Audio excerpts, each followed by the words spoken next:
Yo, hold up. How we get here? This is how it all began.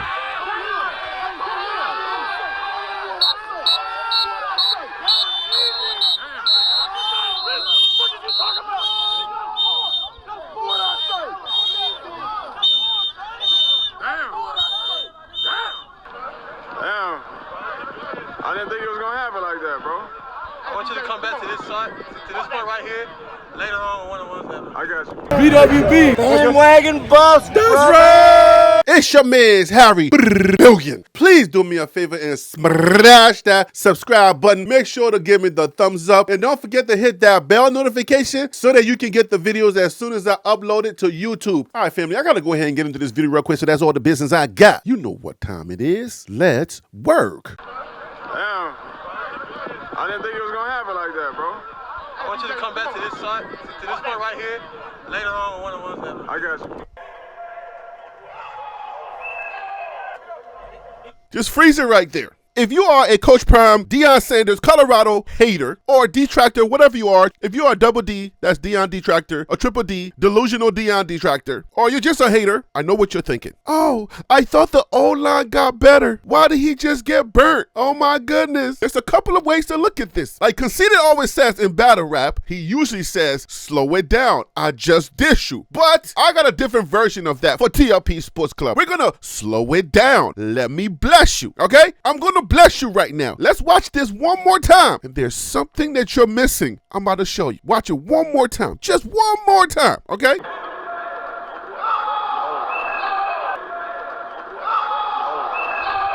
So at this point, you've seen it a couple of times. I did that on purpose. I played it a couple of times for you to see it and for you to take it all in. Because I understand what the haters and the detractors and the double Ds and the triple Ds, I know what they're thinking. Some can take it a couple of ways. You can be excited for BJ Green getting past Tyler Brown and say BJ Green is elite. And then you can also be concerned for Tyler Brown that he got beat. But there's always another way to look at this. Clips like this go online, and guess what? You get laughing, clown emojis. You get all kinds of crazy emojis. Colorado ain't better. Depending on who you listen to, Colorado ain't get nobody. But here's the thing. This is practice. Contrary to popular belief, mainly Allen Iverson, practice is important. And who you practice against is also very important. The reason why this is important is you need to be able to practice against elite talent for you to get used to this kind of play. That's why you got to be careful how you evaluate 4, 5 stars or even 3 stars. There's something you got to think about. You got to think about the competition, where that person played at, the region where that person played at. What is the competition in that region? What if you have several teams with several BJ Greens on it and you've never practiced against any talent like a BJ Green? Are you going to get caught off guard, or are you going to be ready for a talent like BJ Green? The Chodozis, the BJ Green who's flexing right there, those type of talent, they're going to have you game ready for different scenarios. I'm not saying he's the most elite. What I'm saying is make sure you understand the implications of a BJ Green. While the detractors may be like, well, your O-line is going to still be trash, our O-line is preparing for this type of talent. And it's very important that we have this type of talent in-house in order to get us game ready. I'll give you a little story real quick. My son runs track in a Catholic league. There's 2 black teams that always kill the other teams, primarily made up of white kids. There's not that many predominantly black teams that are running with my son. So one of the coaches suggested, hey, why don't y'all run in the Catholic league in Brooklyn where you can face a lot more black talent because those kids are way faster. So it got me thinking about the regional thing. While my son gets gold medals running against lesser talent and I'm pumping him up, when he goes against that other team, is he really that much faster? Or when he goes against more elite talent, a Catholic league from Brooklyn, are they going to get ran off the track? You see what I'm saying? If you are elite in a specific region or in a specific place, it's very important to understand the talent that you're going against. That's why some of these guys get exposed when they go to certain schools. You may be the man in your high school or in your region, but what type of talent are you really going against in that region? That's why when you get like a 3 3-star from a Georgia or a Florida, you might as well just consider them a 4 or a 5-star. Because when you put them against other talent from other regions, it's like night and day. The elite talent challenges each other. So let's say you ran for 4 years and you're running against lesser talent and you're not really being challenged. If you are a naturally gifted athlete, you may be more advanced than the talent that's in your region, so you are the man there. It's not until you face that other elite talent, then you get challenged and you realize that maybe you were not as good or as fast as you thought you were. The good thing about being in a region or a place that has elite talent, you get challenged every single year. Every time you compete against that elite talent, you're getting challenged. You may not be the best, the fastest, you may not be the strongest, but the fact that you're getting challenged every single time you compete is making you better overall. That is very, very important. Somebody needs to challenge you. That's why when you see a runner running on the track and he's way far ahead,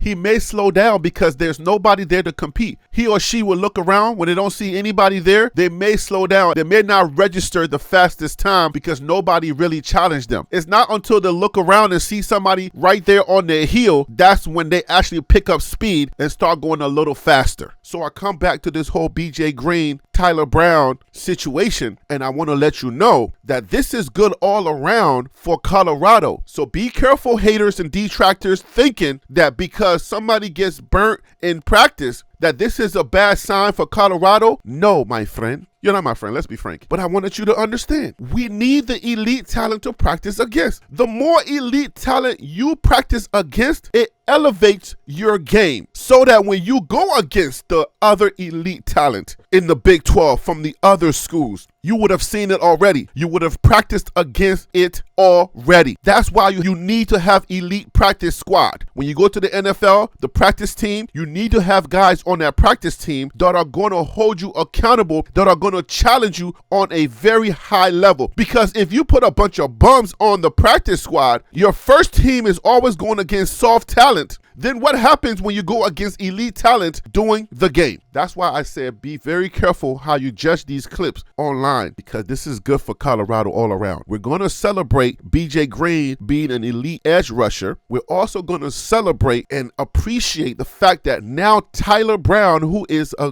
good guard, we're going to celebrate him having somebody who's going to challenge him every single day at practice. That's the right way to look at this footage. Instead of always being a detractor, it's like, oh, look, he's getting burnt. That doesn't always tell you the story. This is how you interpret the data. Look at Tyler Brown right there doing his thing against Kittle. How are they practicing? Who are they going against in practice? These guys are preparing. They're going to be ready. This is practice. Don't worry about Allen Iverson saying, practice? Practice? No, we need this. We need to be challenged in practice, because when the game time comes and you're seeing a guy with those quick hands, those quick feet, you already know how to play against him. You've been doing it in practice the whole time. All right, BJ Green, you can stop flexing. But you get the point. You get what I'm saying, right? I wanted to make sure I made that point for any detractor that may be out there thinking that this is a bad thing for Colorado. No, it's not. And with that being said, I'm going to leave it right there. And I'll see you, get it? See you on the next video. Okay.